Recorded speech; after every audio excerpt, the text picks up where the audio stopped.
Hi everyone, Kathy from Kathy's Vegan Kitchen. Welcome back.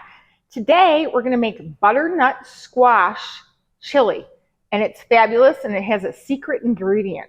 So we're going to begin with a large pot. Oh, and a little dog. That's Guinness.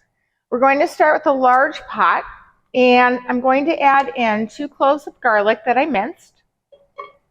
And we're going to saute that up with 1 large white onion that I diced also. Oh, throw those onions anywhere. We love chili, especially in the fall and winter, and butternut squash is fabulous and in season, so why not? So we are going to stir this onion around till it gets a little translucent.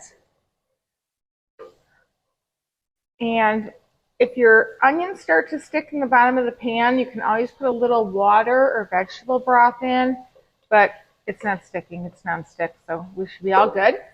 I'm going to add 3 stalks of celery that are also chopped up very small. And one thing I love about chili, you can do this on the stove top, you can do it in the slow cooker, or you can do it in the Instant Pot. Even on the stove, it takes 30 minutes, so it's really not that long of a wait.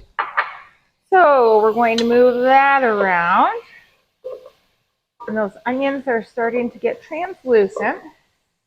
And then you basically put the rest of the ingredients in. I have 2 cups of dry lentils.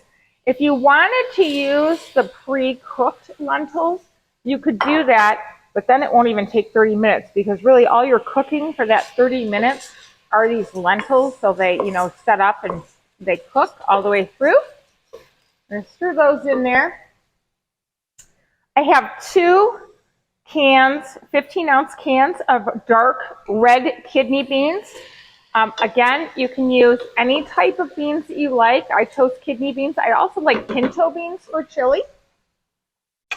And I have a medium butternut squash that I cut up, about 4 cups of butternut squash.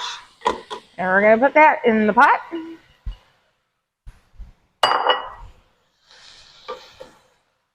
And I have 1 cup of corn.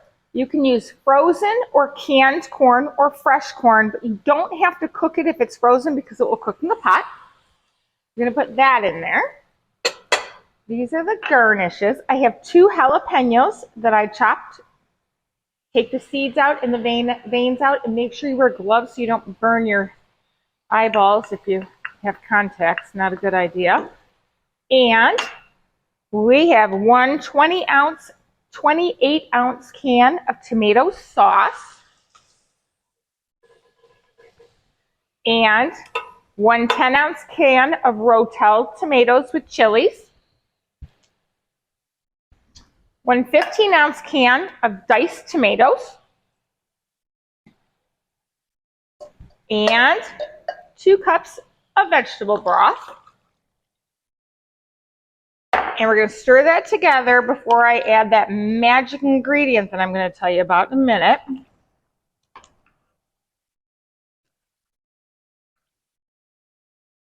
And you want to make sure you mix it all together. And again, you can put this in the crock pot, you can stick it in the Instant Pot.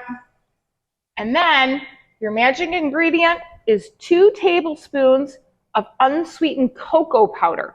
Gives it a great rich flavor. And 1 package of chili seasoning. I'm using the McCormick Mild. You can pick any kind you want. If you like to use your own mix, you can do that. This is just a shortcut. And that's it. These are the garnishes. I'm going to garnish with tomatoes, jalapenos, and some cilantro. But we want to mix that seasoning in here. And we want to now bring this entire pot of chili to a boil. And then, as soon as we bring it to a boil, we are going to cover it up and cook it for 30 minutes. We're going to lower it to simmer and cook it for 30 minutes. and then it's going to be ready for dinner. The timer's going off, so it's time to check out our chili. It looks yummy. So what we're going to do is we're going to spoon it into a bowl. And as you can see, every bite is pretty much full of butternut squash and all the little ingredients. And then what I like to do is I like to put some cilantro on there. You could put lime, you could put some vegan sour cream or guacamole on here, but I'm just making it simple tonight. And a little couple jalapenos, some tomatoes, and we have butternut squash chili. Hope you enjoy, and I'll see you next time.